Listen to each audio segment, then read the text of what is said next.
장애인 문화복지신문 제430호 제7면 기사입니다. 남양주시 장애인복지관, 지역 의료기관과 함께 발달장애인 건강 증진에 앞장서. 남양주시 장애인복지관, 관장 김소영, 이하복지관, 이 지역사회 의료기관과 함께 성인 발달장애인 건강 증진을 위해 앞장서고 있다. 복지관은 남양주시 양병원과 구리시 서울본치과의원이 협력해 병원 진료에 어려움이 있는 성인 발달장애인에게 의료 서비스를 제공하는 사업을 진행한다. 특히 해당 사업은 건강한 식습관 안내 및 구강위생 관리 교육 등 발달장애인인 스스로가 건강을 관리할 수 있도록 하고 병원 이용을 지원해 의료 서비스 접근성을 높인다. 지난 9일 성인 발달장애인 4명이 구리시 서울본치과의원을 방문해 스케일링과 구강 검진을 받았으며 26일에는 성인 발달장애인 8명이 남양주시 양병원에 방문해 신체검사, 시력검사, 체혈검사 등 건강검진을 받은 바 있다. 의료 지원을 받은 한 발달장애인은 이번 의료 지원 덕분에 한결 편하게 진찰을 받을 수 있게 됐고 건강관리법을 배워서 스스로 건강을 챙길 수 있게 됐다라고 소감을 밝혔다. 김소영 관장은 본 사업으로 발달장애인에 대한 의료 환경이 개선되고 접근성이 좋아지기를 기대한다라며 서울본치과와 양병원에 감사드리고 앞으로도 성인 발달장애인들의 건강관리를 통해 건강한 삶이 실천될 수 있도록 최선을 다하겠다라고 전했다. 남양주시 장애인복지관은 지난해부터 구리시 서울본치과의원과 발달장애인 의료 지원 협력을 이어오고 있으며 올해는 남양주시 양병원과 추가 의료 지원 협력을 맺어 현재까지 총 47명의 발달장애인을 지원했다. 남양주시 장애인가족지원센터, 장애인 가족들을 대상으로 슬기로운 부모교육 실시. 남양주시 장애인가족지원센터, 센터장 박기현은 지난 22일 4월 장애인의 달을 맞이하여 남양주시 관내 장애자녀 양육자를 대상으로 슬기로운 부모교육을 실시했다. 이번 교육은 학령기에서 성인으로의 생애주기 전환 시기에 장애자녀를 둔 부모들의 욕구 맞춤형 부모교육으로 장애자녀 진로 설계 지원을 위한 가족 역할에 도움을 주고자 기획됐다. 교육 참여자들은 장애자녀의 진로 직업 설계에서 가족의 역할과 필요성에 대해 배우고 슬기로운 부모가 되기 위한 준비 방법을 작성해 공유하는 등 유익한 시간을 가졌다. 교육에 참가한 한 양육자는 남양주시에도 장애인가족지원센터가 개소하여 장애인 가족들의 힘이 되고 있다며 자녀 진로 고민에 대한 불안감과 막막함이 슬기로운 부모교육을 통해 조금이나마 해소되는 시간이었다고 소감을 전했다. 박기현 센터장은 이번 슬기로운 부모교육을 통해 장애 자녀의 진로를 설계할 수 있는 좋은 기회가 되길 바라며 정기적인 부모교육을 통해 양육에 대한 어려움을 함께 나눌 수 있도록 노력하겠다고 말했다. 남양주시 북부장애인복지관 아가스, 고령장애인 일상생활 지원 마손.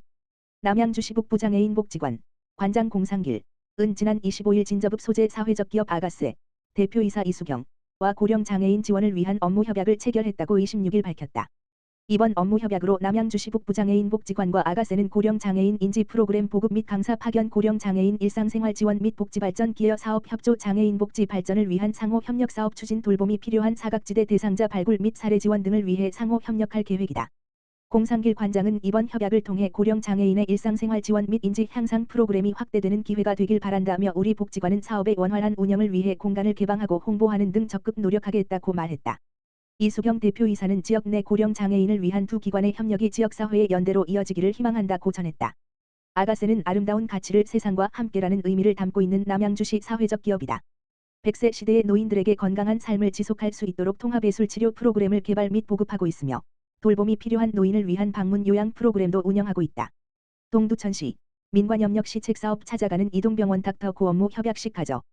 동두천시 시장 박형덕, 경기도립 노인 전문 동두천병원, 병원장 명정신, 동두천시 지역사회보장협의체, 공동위원장 김영성은 3일 의료복지 사각지대 공백 해소를 위한 찾아가는 이동병원 업무 협약을 체결했다. 찾아가는 이동병원 닥터 고 사업은 의료기관의 접근 편의성 저하 및 경제적 부담으로 의료 혜택을 받지 못하는 저소득 어르신을 위해 무료로 의료 서비스를 제공하는 사업이다. 동두천시와 각 기관은 이번 협약을 통해 더욱 확고한 지역 돌봄 체계를 구축하고자 했다. 한편 이날 협약을 통해 시는 대상자 발굴 및 장소 지원, 경기도립 노인 전문병원은 의료 정보 및 무료 건강검진 지원, 지역사회보장협의체는 원활한 사업 추진을 위한 홍보 및 행정 업무 등을 지원한다. 박형덕 동두천시장은 찾아가는 이동병원 사업을 통해 의료 취약계층에게 전문적인 의료 서비스를 제공해 건강한 삶을 유지하는 데 도움이 되길 기대한다라면서 공적 지원의 한계로 지원을 받지 못하는 복지 사각지대 해소를 위해 다양한 민간 협력 사업을 추진하겠다라고 말했다. 동두천시 정신건강복지센터와 중앙동 자살고위험군 발굴을 위한 협약 체결. 동두천시 정신건강복지센터, 센터장 박찬호와 중앙동 행정복지센터, 동장 김태화, 중앙동 지역사회보장협의체, 공동위원장 경규환은 지난 30일 자살고위험군 발굴 및 자살 예방을 위한 업무 협약을 체결하였다. 이날 오후 개최된 협약식에는 세 기관의 대표와 관계자가 참석하였고 정신질환으로 인해 자살 위기를 겪고 있는 자살고위험군을 선제적으로 발굴하여 동협의체 위원과 1. 일결연을 맺은 뒤 우울 완화 및 심리적 안정을 돕고 지역사회 내 지지체계를 구축하기로 하였다.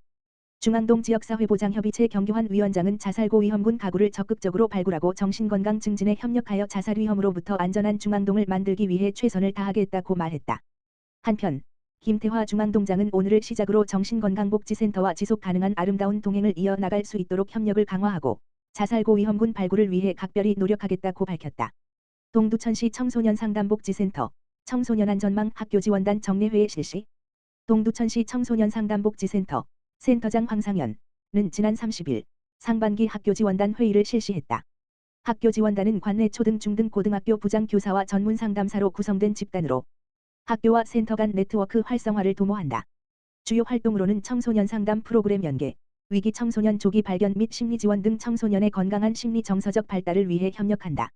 동두천시 청소년상담복지센터 관계자는 위기 청소년 발굴 및 지원을 위한 협력이 매우 중요한 시점이다라면서 이번 회의를 통해 앞으로도 위기 청소년들에 대한 맞춤형 지원을 위해 긴밀하게 소통할 수 있길 바란다라고 전했다.